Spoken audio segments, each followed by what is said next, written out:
মসজিদে বাচ্চারা গেলে কিছু মুরব্বীরা তাদের সাথে খারাপ আচরণ করে, এটা কি আদৌ ঠিক কিনা?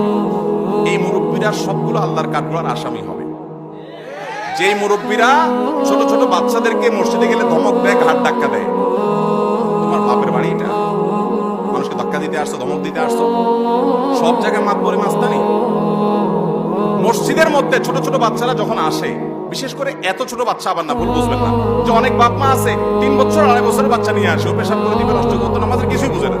এত ছোট বাচ্চা না, ধরেন 500 বছরের বাচ্চা, যে বাচ্চা নামাজ পড়তে শিখবে। আরে আজকের বাচ্চা আগামী দিনের মুসল্লি, আজকের বাচ্চা আগামী দিনের, তাকে নামাজ শিখাইতে হবে না?